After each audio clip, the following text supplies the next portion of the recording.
At narito naman ang mga makakatang bulilit na sa atin ay makikikulit. Argus, Kelsey, Kulot, Jace, Ayesha, and Imogen. Pati kayo sa ating madlang people. What's up, madlang people? Ay, may mga flowers silang dala para kay Ma'am Charo.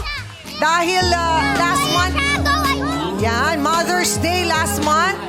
Tapos ngayong June naman, Father's Day para kay Ding Dong.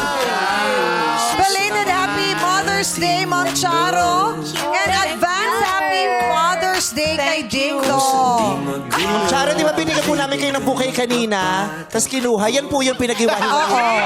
Yung bouquet po na dala nyo kanina, yan po yun. Iba yan. Iba yan. Bago yan. Red roses and blue roses. Yes.